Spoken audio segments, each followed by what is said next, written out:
Hello student student आपने पिछले lecture में डिफरेंशिएबिलिटी बारे डिस्कस किया सी डेरिवेटिव बारे डिस्कस किया सी डिफरेंशिएबिलिटी दा मतलब हुंदा सी unique tangent can be drawn और डेरिवेटिव दा की मतलब हुंदा सी स्मॉल चेंज। स्टूडेंट अगर फंक्शन को डिफरेंशिएबल प्रूफ करना होवे किसी पॉइंट पे तो दा लेफ्ट डेरिवेटिव अगर राइट डेरिवेटिव दे इक्वल प्रूफ कर दो तो फंक्शन की बन जो at x equal to a ते डिफरेंशिएबल जब किसी भी पॉइंट पे डिफरेंशिएबल बन जो अगर ओदी लेफ्ट डेरिवेटिव किदे इक्वल आ जांदा राइट डेरिवेटिव ਤੇ ਉਹਦੀ ਵੈਲਿਊ ਜੋ ਆਣੀ ਚਾਹੀਦੀ ਹੈ ਲੈਫਟ ਡੈਰੀਵੇਟਿਵ ਤੇ ਰਾਈਟ ਡੈਰੀਵੇਟਿਵ ਦੀ ਉਹ ਫਾਈਨਾਈਟ ਵੈਲਿਊ ਆਣੀ ਚਾਹੀਦੀ ਹੈ। ਫਾਈਨਾਈਟ ਮਤਲਬ ਕੁਛ ਨਾ ਕੁਛ ਵੈਲਿਊ ਆਣੀ ਚਾਹੀਦੀ ਹੈ। ਸਟੂਡੈਂਟ ਇਹ ਕੰਮ ਸੀ ਆਪਣਾ ਡਿਫਰੈਂਸ਼ੀਏਬਿਲਿਟੀ ਚੈੱਕ ਕਰਨ ਦਾ ਫੰਕਸ਼ਨ ਦੀ ਕਿਸੇ ਪੁਆਇੰਟ ਤੇ। ਸਟੂਡੈਂਟ ਆਪਣੇ ਕੋਲ ਅੱਗੇ ਕੁਐਸਚਨ ਹੈ show that function greatest integer function of x is not differentiable at x equal to 1 ਕਹਿੰਦੇ x equal to 1 ਦੇ greatest integer function of x is not differentiable। Not differentiable का मतलब की है भी लेफ्ट डेरिवेटिव राइट डेरिवेटिव के equal नहीं आता। स्टूडेंट सब तो पहला ग्रेटेस्ट इंटीजर फंक्शन हुंदा की है ਇਹਦੇ ਬਾਰੇ ਆਪਾਂ ਥੋੜਾ ਜਿਹਾ ਡਿਸਕਸ ਕਰ ਲੈਂਦੇ ਹਾਂ। ਉਸ ਤੋਂ ਬਾਅਦ ਆਪਾਂ ਲੈਫਟ ਡੈਰੀਵੇਟਿਵ ਫਾਈਂਡ ਕਰਦੇ ਹਾਂ ਰਾਈਟ ਡੈਰੀਵੇਟਿਵ ਫਾਈਂਡ ਕਰਦੇ ਹਾਂ। स्टूडेंट सब तो पहला ग्रेटेस्ट इंटीजर फंक्शन देखो ਇਹਦਾ ਸਾਈਨ ਤੁਹਾਡੇ ਕੋਲੇ ਆਹ ग्रेटेस्ट इंटीजर फंक्शन ਦਾ ਜਿਹਨੇ ਆਪਣੇ ਕੋਲੇ 2.5 ਦਾ ग्रेटेस्ट इंटीजर फंक्शन फाइंड करना था। तो स्टूडेंट सब तो पहला काम है नंबर लाइन लोकेट करना। स्टूडेंट नंबर लाइन उत्ते 2.5 ਨੂੰ ਲੋਕੇਟ ਕਰੋ। स्टूडेंट 2 ਤੇ 3 ਦੇ ਵਿਚਾਲੇ 2.5 ਹੋਊਗਾ। 2.5 ਦਾ ਅਗਰ ਗ੍ਰੇਟੈਸਟ ਇੰਟੀਜਰ ਫਾਈਂਡ ਕਰਨਾ ਤਾਂ 2.5 ਤੋਂ ਜਸਟ ਲੈਫਟ ਵਾਲੇ ਪਾਸੇ ਜੋ ਉਹਦੇ ਇੰਟੀਜਰ ਉਹ ਕੀ ਹੋਊਗਾ ਗ੍ਰੇਟੈਸਟ ਇੰਟੀਜਰ। 2.5 ਦੇ ਲੈਫਟ ਵਾਲੇ ਪਾਸੇ ਇੰਟੀਜਰ ਕੀ ਹੈ ਦੇਖੋ ਤੁਸੀਂ ਕਹੋਗੇ ਇੰਟੀਜਰ ਤਾਂ ਬਹੁਤ ਸਾਰੇ ਨੇ ਲੇਕਿਨ ਜੋ ਉਹਦੇ ਕਲੋਜ਼ ਆ ਲੈਫਟ ਵਾਲੇ ਪਾਸੇ ਜੋ ਇੰਟੀਜਰ ਆ ਉਹੀ ਆਪਣਾ ਕੀ ਹੋਊਗਾ ਗ੍ਰੇਟੈਸਟ ਇੰਟੀਜਰ ਫੰਕਸ਼ਨ ਆਫ 2.5 ਤੇਰਾ ਆਨਸਰ ਕਿੰਨਾ ਆਏਗਾ 2। देखो 2.5 ਦੇ ਲੈਫਟ ਵਾਲੇ ਪਾਸੇ ਜੋ ਇੰਟੀਜਰ ਨੇ देखो इंटीजर ਤਾਂ ਬਹੁਤ ਨੇ -2 भी 1 भी 0 भी -1 भी -2 भी ਇਹ ਸਾਰੇ 2.5 ਦੇ ਲੈਫਟ ਵਾਲੇ ਪਾਸੇ ਨੇ ਲੇਕਿਨ ਜੋ ਇਹਦੇ ਬਿਲਕੁਲ ਹੀ ਕਲੋਜ਼ ਆ ਕਲੋਜ਼ ਕਿਹੜਾ 2 ਤੇ ਇਹਦਾ ਗ੍ਰੇਟੈਸਟ ਇੰਟੀਜਰ ਕਿੰਨਾ ਜੀ 2.5 ਦਾ 2 ਆ ਜਾਊ। स्टूडेंट अगर ਆਪਾਂ ਨੇ ਨੈਗੇਟਿਵ ਨੰਬਰ ਦਾ ਗ੍ਰੇਟੈਸਟ ਇੰਟੀਜਰ ਫਾਈਂਡ ਕਰਨਾ ਹੋਵੇ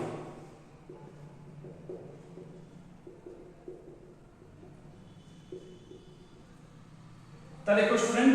मैंने -3.5 ਨੂੰ ਲੋਕੇਟ ਕਰ ਦੇ -3 ਤੇ -4 ਦੇ ਵਿੱਚ ਚੱਲ ਲੋਕੇਟ ਹੋ ਗਏ। ਇਹਦੇ ਬਿਲਕੁਲ ਲੈਫਟ ਵਾਲੇ ਪਾਸੇ ਜੋ ਇੰਟੀਜਰ ਕਿਹੜਾ ਇੰਟੀਜਰ ਹੈ -4 ਇਹਦਾ ਆਨਸਰ ਕਿੰਨਾ ਜੀ ਮਾਈਨਸ।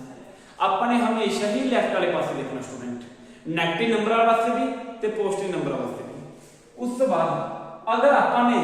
ਇੰਟੀਜਰ ਦਾ ਗ੍ਰੇਟੈਸਟ ਇੰਟੀਜਰ ਫਾਈਂਡ ਕਰਨਾ ਹੋਵੇ ਜਿਵੇਂ ਆਪਣੇ 1 ਦਾ ਫਾਈਂਡ ਕਰਨਾ ਇਹਦਾ ਕਿੰਨਾ ਜੀ 1 ਇੰਟੀਜਰ ਦਾ ਖੁਦ ਉਹੀ ਆਨਸਰ ਆ ਜਾਂਦਾ 2 ਦਾ ਫਾਈਂਡ ਕਰੋਗੇ ਕਿੰਨਾ ਜੀ 2 ਆ ਜਾਊ। ठीक है स्टूडेंट ए का ਤੁਹਾਡਾ ਹੋ ਗਿਆ ग्रेटेस्ट इंटीजर फंक्शन। स्टूडेंट ਉਸ ਤੋਂ ਬਾਅਦ ਆਪਾਂ ਇਹਨੂੰ ਦਾ ਲੈਫਟ ਡੈਰੀਵੇਟਿਵ ਫਾਈਂਡ ਕਰਦੇ ਹਾਂ ਰਾਈਟ ਡੈਰੀਵੇਟਿਵ ਫਾਈਂਡ ਕਰਦੇ ਹਾਂ। ਅਗਰ ਇਕੁਅਲ ਆ ਗਿਆ ਤਾਂ ਡਿਫਰੈਂਸ਼ੀਏਬਲ ਆ ਅਗਰ ਨਹੀਂ ਇਕੁਅਲ ਆਈ ਤਾਂ ਡਿਫਰੈਂਸ਼ੀਏਬਲ ਨਹੀਂ ਹੈਗਾ। स्टूडेंट किस पॉइंट पे फाइंड करना एट x इक्वल टू 1 पे तो हम लिख रहे हैं f dash 1 negative. Student 1 negative अपन किस इंडिकेट करदा भी ਆਪਾਂ 1 ਦੇ ਬਿਲਕੁਲ ਲੈਫਟ ਵਾਲੇ ਪਾਸੇ स्लोप ਦੀ ਵੈਲਿਊ ਫਾਈਂਡ ਕਰ ਰਹੇ ਹਾਂ ਟੈਂਜੈਂਟ ਦੇ स्लोप ਦੀ ਵੈਲਿਊ ਫਾਈਂਡ ਕਰ ਰਹੇ ਹਾਂ। ਫਾਈਂਡ ਕਰਨ ਦਾ ਤਰੀਕਾ ਕੀ ਹੈ स्टूडेंट ਆਪਣੇ ਕੋਲੇ ਫਾਰਮੂਲਾ ਹੈਗਾ ਸੀ limit h ਟੈਂਡਿੰਗ to 0 h the value 0 ਨਹੀਂ ਹੈਗੀ स्टूडेंट ਟੈਂਡਿੰग ਟੂ 0 ਹੈ। ਟੈਂਡਿੰਗ ਟੂ 0 ਦਾ ਮਤਲਬ 0 ਦੇ ਬਿਲਕੁਲ ਕਲੋਜ਼ ਆ ਪੋਜ਼ਿਟਿਵ ਵੈਲਿਊ ਆ 0 ਦੇ close f 1 h f1 over h। Student ਹੁਣ ਆਪਾਂ ਨੇ f1 h ਦੀ ਵੈਲਿਊ ਫਾਈਂਡ ਕਰਨੀ ਹੈ f1 ਦੀ ਵੈਲਿਊ ਫਾਈਂਡ ਕਰਨੀ ਹੈ। स्टूडेंट देखो f1 h ਦੀ ਵੈਲਿਊ ਫਾਈਂਡ ਕਰਦੇ ਹਾਂ। ਸਭ ਤੋਂ ਪਹਿਲਾਂ ਫੰਕਸ਼ਨ ਦੇਖੋ ਆਪਣੇ ਕੋਲ ਕੀ ਹੈ ਹੁਣ ਇਹਦੇ ਵਿੱਚ ਆਪਾਂ ਨੇ 1 h ਦੀ ਵੈਲਿਊ ਫਾਈਂਡ ਕਰਨੀ ਹੈ ਤਾਂ x ਦੀ ਥਾਂ ਤੇ 1 h ਤਾਂ x ਦੀ ਥਾਂ ਤੇ 1 h ਪੁੱਟ ਹੋ ਗਿਆ। स्टूडेंट 1 h वैल्यू 1 तो बड़ी हो छोटी हो 1 तो बड़ी हो क्योंकि h का पॉजिटिव है h का पॉजिटिव कितनी वैल्यू है 0.0001 कोई समथिंग h वैल्यू है 1 ਦੇ ਵਿੱਚੋਂ ਅਗਰ 0.0001 ਸਮਥਿੰਗ ਮਾਈਨਸ ਕਰਾਂਗੇ ਤਾਂ ਵੈਲਿਊ ਪੋਜ਼ਿਟਿਵ ਰਹਿਣੀ ਹੈ ਉਹ ਵੀ 1 ਤੋਂ ਘੱਟ ਰਹਿਣੀ ਹੈ। ਅਗਰ ਵੈਲਿਊ 1 ਤੋਂ ਘੱਟ ਹੋਊਗੀ ਤਾਂ ਨੰਬਰ ਲਾਈਨ ਤੇ ਦੇਖੋ स्टूडेंट अगर वैल्यू 1 ਤੋਂ ਘੱਟ ਹੋਊਗੀ ਤਾਂ ਉਰੇ ਕਿੰਨੀ ਹੋਊਗੀ ਤੇ ਇਹਦਾ ਗ੍ਰੇਟੈਸਟ ਇੰਟੀਜਰ ਕਿੰਨਾ ਹੋਊਗਾ 0 ग्रेटेस्ट इंटीजर कितना होगा 0 स्टूडेंट 1 माइनस h का गया हुन उस तो बाद आपने f1 दा फाइंड करना तो x की थां ते 1 पुट होगा स्टूडेंट ਤੁਹਾਨੂੰ पता लेकिन इंटीजर दा ग्रेटेस्ट इंटीजर खुद वही इंटीजर हुंदा तेरी वैल्यू कितनी है 1 स्टूडेंट पुट करते हैं value f dash 1 negative equal to limit h tending to 0 f1 minus h की वैल्यू कितनी है स्टूडेंट 0 f1 की वैल्यू कितनी 1 ओवर कितना माइनस h 0 to 1 दे minus 1 over minus h limit h tending to 0 student h की थां पे 0 पुट करोगे आंसर कितना जी नॉट डिफाइंड इंफिनिटी है स्टूडेंट हुन आप राइट डेरिवेटिव की वैल्यू फाइंड करते हैं स्टूडेंट राइट डेरिवेटिव का पहले सिंबल लिखो f डैश 1 पॉजिटिव 1 तो राइट वाले पासे 1 पॉजिटिव का मतलब क्या 1 तो राइट वाले पासे limit h tending to 0 f1 plus h minus f1 over h student formula लगाता हुन सबसे पहले आप f1 माइनस h की वैल्यू फाइंड कर दें स्टूडेंट अपने कोले फंक्शन की है ग्रेटेस्ट इंटीजर ऑफ x की थां पे 1 प्लस h पुट कर देंगे तब 1 प्लस h स्टूडेंट 1 तो वैल्यू की होगी बढ़ गई अगर 1 तो वैल्यू बढ़ गई तो उरे कितने होगी value is the greatest integer कितना होगा ਇਹਦੇ जो बिल्कुल लेफ्ट वाले पासे इंटीजर लेफ्ट वाले पासे इंटीजर केड़ा 1 ਇਹਦੀ वैल्यू कितनी आ गई 1 f1 ਦੀ स्टूडेंट ਆਪਾਂ ਨੇ वैल्यू फाइंड ऊपर भी कर रखी है कितनी कितनी हुई है 1 स्टूडेंट ਇਹਨੂੰ पुट कर दो f dash 1 positive limit h tending to 0 1 minus 1 over h 0 over h बन के स्टूडेंट आंसर कितना आ गया 0 ओवर h कितना आ गया स्टूडेंट 0 देखो लेफ्ट डेरिवेटिव की वैल्यू इंफिनिटी राइट डेरिवेटिव की वैल्यू 0 तो left derivative not equal to right derivative so function is not differentiable at x equal to 1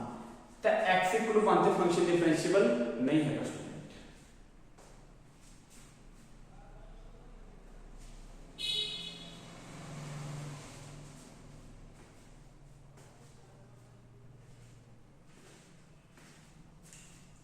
student आपने को question C function greatest integer function of x is not differentiable at x equal to 1 x equal to 1 पे greatest integer function differentiable नहीं है अगर differentiable नहीं है तो इसका मतलब कहना कि चाहता क्वेश्चन भी ਉੱਥੇ यूनिक टेंजेंट ड्रा नहीं हो सकती unique tangent can not be drawn at x equal to 1 ठीक है तो ਇਹਦੇ ਵਾਸਤੇ ਆਪਾਂ ਤਰੀਕਾ ਕੀ ਆਪਣੇ ਕੋਲੇ लेफ्ट डेरिवेटिव फाइंड करो राइट डेरिवेटिव फाइंड करो लेफ्ट डेरिवेटिव ਦਾ ਫਾਰਮੂਲਾ ਲਿਖਿਆ स्टूडेंट ग्रेटेस्ट इंटीजर फंक्शन हुंदा की है देखो मैं दोबारा तो रिपीट कर रहा हूं सिंबल सब तो पहला ग्रेटेस्ट इंटीजर फंक्शन देखो 2.5 का अपने ग्रेटेस्ट इंटीजर फंक्शन फाइंड करना पहला 2.5 नु नंबर लाइन ते लोकेट कर लो इस दे लेफ्ट वाले पासे जो क्लोजली है इंटीजर केड़ा हो 2 है तेरा आंसर कितना है 2 माइनस 3.5 का फाइंड करना स्टूडेंट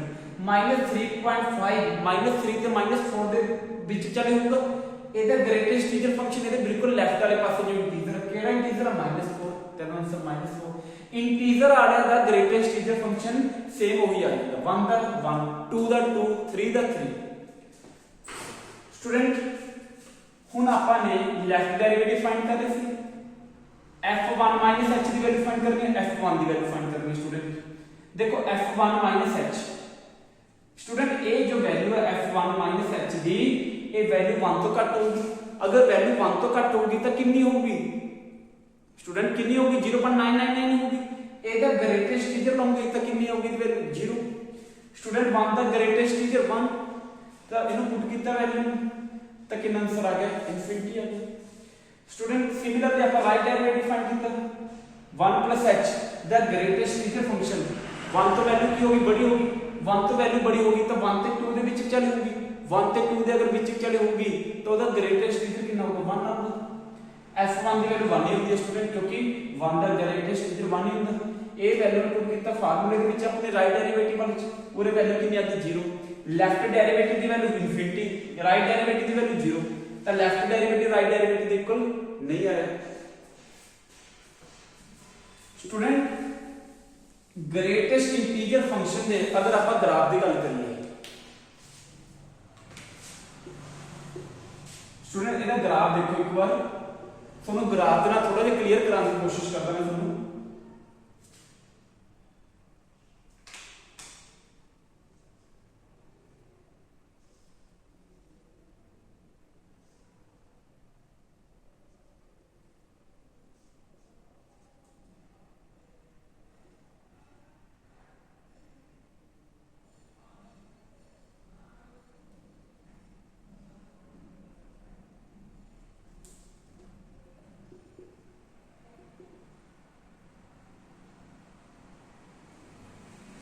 स्टूडेंट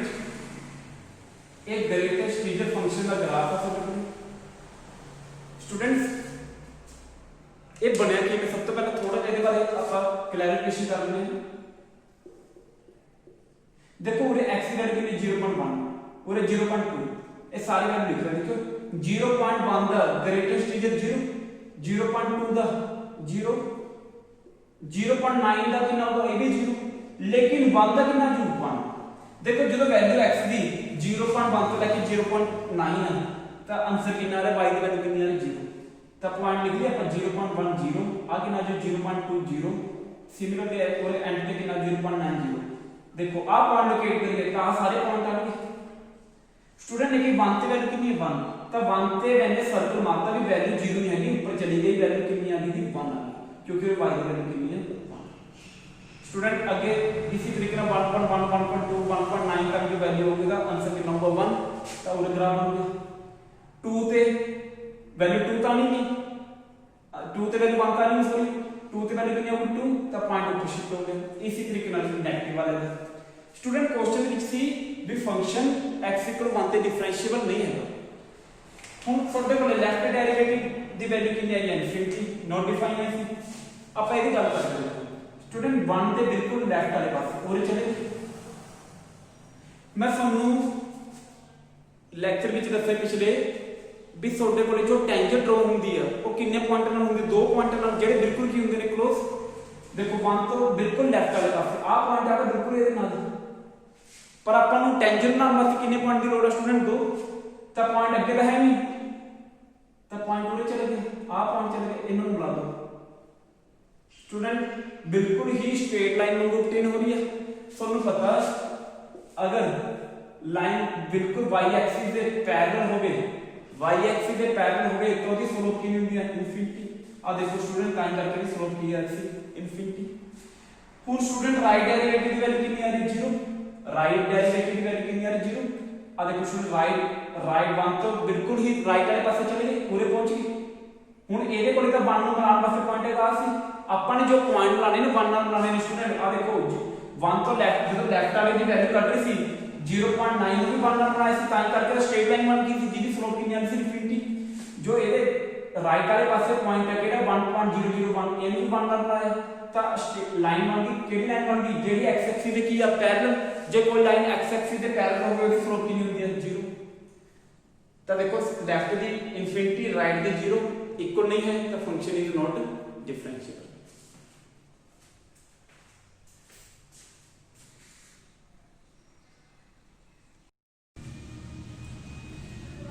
स्टूडेंट आप प्लस 1 ਦੇ ਵਿੱਚ ਡੈਰੀਵੇਟਿਵ ਦੇ ਕੁਝ ਫਾਰਮੂਲੇ ਪੜ੍ਹ ਕੇ ਆਏ ਹਾਂ ਉਹਨਾਂ ਫਾਰਮੂਲਿਆਂ ਨੂੰ ਅੱਜ ਆਪਾਂ ਰਿਵਾਈਜ਼ ਕਰਨਾ ਤੇ ਉਹਨਾਂ ਦੀ ਹੈਲਪ ਲੈ ਕੇ ਆਪਾਂ ਆਪਣੇ ਨੈਕਸਟ ਕੁਐਸਚਨ ਟਰਾਈ ਕਰਨੇ ਨੇ ਸਭ ਤੋਂ ਪਹਿਲਾਂ ਸਟੂਡੈਂਟ ਆਪਣੇ ਕੋਲ ਆਉਂਦਾ ਪਾਵਰ ਦੇਖੋ ਪਾਵਰ ਦੇ ਵਿੱਚ ਅਗਰ ਤੁਹਾਨੂੰ ਵੈਰੀਏਬਲ ਦੀ ਪਾਵਰ ਕਾਂਸਟੈਂਟ ਮਿਲ ਜੇ ਤਾਂ ਲੱਗਣਾ ਪਾਵਰ इस रूल के अकॉर्डिंग पावर अगे आए पावर घट जाती है तो n अगे x की पावर कितना आ गया n -1 इंटू वेरिएबल का भी करना वेरिएबल इस टाइम अपने को की है x का with respect to x derivative number 1 देखो ये वास्ते अपने को एक एग्जांपल जिवें अपने x² का डेरिवेटिव करना है तो पहले पावर अगे आ जाएगी एक पावर घट गई अगे x का भी करना है वेरिएबल का भी करना x का विद रिस्पेक्ट टू x कितना 1 तो आंसर कितना आ गया अपने को 2x स्टूडेंट देखो कि ax + b की होल पावर n का करना होवे वेरिएबल की पावर कांस्टेंट आ गई तब कांस्टेंट अगे एक पावर कट गई अगे ax + b का भी करना अपने n जी की पावर होंदी ओदा भी करना होंदा ना अपने ax का डेरिवेटिव a होगा b का डेरिवेटिव 0 क्योंकि b की है कांस्टेंट स्टूडेंट उसके बाद अपने पास sin x का डेरिवेटिव sin x ਦਾ ਡੈਰੀਵੇਟਿਵ cos x ਹੁੰਦਾ ਇਨਟੂ ਐਂਗਲ ਦਾ ਵੀ ਕਰਨਾ ਹੁੰਦਾ x ਦਾ with respect to x derivative 1 into 1 ਜਿਵੇਂ sin 2x ਦਾ ਡੈਰੀਵੇਟਿਵ ਕਰਨਾ sin 2x ਦਾ ਡੈਰੀਵੇਟਿਵ cos 2x ਇਨਟੂ ਆਪਣੇ ਐਂਗਲ ਦਾ ਵੀ ਕਰਨਾ 2x ਦਾ ਡੈਰੀਵੇਟਿਵ ਨੰਬਰ 2 ਤਾਂ ਇਹਦਾ ਆਨਸਰ ਆ ਜਾਊ 2 cos 2x स्टूडेंट उसके बाद अपने cos का डेरिवेटिव करना होगा अगर cos x का डेरिवेटिव का माइनस sin x आगे इनटू एंगल का भी करना एंगल भी अपने पड़े x का डेरिवेटिव कितना होगा स्टूडेंट 1 जिਵੇਂ cos 3x का डेरिवेटिव करना तो कितना जो minus sin 3x into angle का भी करना अपने 3x का डेरिवेटिव कितना होगा स्टूडेंट 3 स्टूडेंट कई बार बच्चे की करते हैं जिਵੇਂ cos का डेरिवेटिव कितना माइनस sin ਨਾਲ ਹੀ ਪੂਰੀ ਹੀ एंगल का भी डेरिवेटिव कर देते हैं पूरे 3x की जगह 3 पान देने नहीं स्टूडेंट पहला वो 3x ही लिखे जाऊगा इनटू पाके आपा ने एंगल का डेरिवेटिव करना स्टूडेंट उसके बाद tan x का डेरिवेटिव secant square x आगे इनटू आपा ने एंगल का करना इनटू 1 लगा दो जिਵੇਂ अपने tan 5x का डेरिवेटिव करना होगा तो ਇਹਦਾ ਕਿੰਨਾ ਹੋਗਾ secant square 5x इनटू आपा ने 5x का करना 5x का कितना होगा 5 स्टूडेंट secant x का derivative secant x tan x into angle का करना x का derivative with respect to x कितना होगा 1 इनटू 1 आ जिਵੇਂ ਆਪਣੇ secant 2x ਦਾ ਡੈਰੀਵੇਟਿਵ ਕਰਨਾ ਤੇ ਇਹਦਾ ਕਿੰਨਾ ਹੋਗਾ secant 2x tan 2x into angle 2x ਦਾ ਡੈਰੀਵੇਟਿਵ ਕਿੰਨਾ ਹੋਗਾ 2 ਤੇ ਇਹਦਾ ਆਨਸਰ ਆ ਜਾਊਗਾ 2 secant 2x tan 2x student अगर अपने cot x का डेरिवेटिव करना होगा तो माइनस cosecant square x होगा इनटू अपने एंगल का भी करना एंगल का कितना होगा 1 cot 5x का करना तो minus cosecant square 5x into angle का करना 5x का कितना होगा 5 आंसर कितना आ जाऊ -5 cosecant square 5x स्टूडेंट अगर अपने cosecant x का डेरिवेटिव करना तेरा डेरिवेटिव होगा minus cosecant x cot x into angle x का कितना होगा 1 cosecant 7x का करना तो minus cosecant 7x cot 7x into angle का 7x का कितना होगा स्टूडेंट 7 ये तो ਤੁਹਾਡੇ ट्रिग्नोमेट्री ਦੇ ਡੈਰੀਵੇਟਿਵ ਸੀ ਉਸ ਤੋਂ ਪਹਿਲਾਂ ਆਪਣੇ ਪਾਵਰ ਰੂਲ ਪੜਿਆ स्टूडेंट ਇਸ ਤੋਂ ਬਾਅਦ ਹੁੰਦਾ ਪ੍ਰੋਡਕਟ ਰੂਲ ਅਗਰ ਤੁਹਾਡੇ ਕੋਲੇ ਦੋ ਫੰਕਸ਼ਨ ਪ੍ਰੋਡਕਟ ਦੇ ਵਿੱਚ ਮਿਲ ਜਾਣ ਤਾਂ ਉਦੋਂ ਆਪਾਂ ਨੇ ਡੈਰੀਵੇਟਿਵ ਕਿਵੇਂ ਕਰਨਾ ਦੇਖੋ ਮੰਨ ਲਓ ਆਪਣੇ ਕੋਲ ਇੱਕ fx ਫੰਕਸ਼ਨ ਆ जो किदे कोल gx hx देखो दो फंक्शन gx ਤੇ hx प्रोडक्ट ਵਿੱਚ ਨੇ अपने fx ਦਾ ਡੈਰੀਵੇਟਿਵ ਕਰਨਾ स्टूडेंट f' ਬਣ ਗਿਆ f' ਦਾ ਮਤਲਬ ਕੀ ਆ fx ਦਾ ਡੈਰੀਵੇਟਿਵ ਨੂੰ ਤਾਂ f' ਬੋਲਦੇ ਨੇ देखो पावर ਦੇ प्रोडक्ट ਦੇ ਅਕੋਰਡਿੰਗ पहला फंक्शन है रख लो दूसरे का डेरिवेटिव कर दो gx सही नाम ले hx का डेरिवेटिव कितना होगा स्टूडेंट h' प्लस दूसरे का ही रख लो hx सही रख लो पहले वाला डेरिवेटिव gx का कितना होगा student g' student product rule ਦੇ ਵਿੱਚ ਪਹਿਲਾ ਫੰਕਸ਼ਨ ਹੀ ਰੱਖਣਾ ਦੂਸਰੇ ਦਾ ਡੈਰੀਵੇਟਿਵ ਪਲਸ ਦੂਸਰਾ ਹੀ ਰੱਖਣਾ ਪਹਿਲੇ ਦਾ ਡੈਰੀਵੇਟਿਵ ਇਹੀ ਅਗਰ ਤਿੰਨ ਫੰਕਸ਼ਨ ਹੁੰਦੇ ਫਿਰ ਆਪਾਂ ਤਿੰਨ ਨਾਲ ਇਹੀ ਕਹਾਣੀ ਚੱਲਦੀ पहले दो ही रख लेंगे तीसरे का फिर पहला तीसरा ही रख लेंगे दूसरे का कर देंगे फिर दूसरा तीसरा ही रख लेंगे पहले का कर देंगे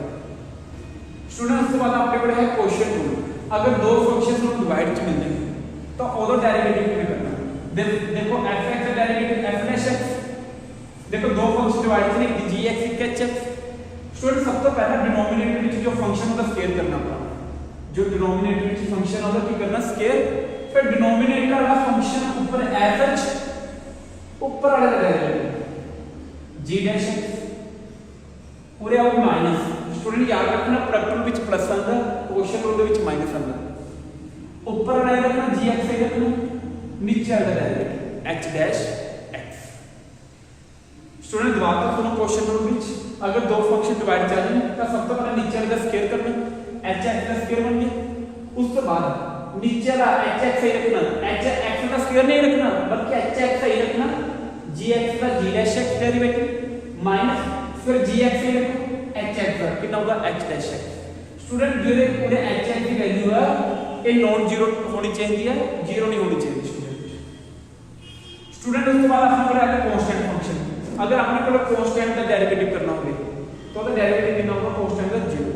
जिसमें अपने को फंक्शन है 2 इधर डेरिवेटिव कितना होगा स्टूडेंट 0 क्यों कांस्टेंट का डेरिवेटिव कितना होगा 0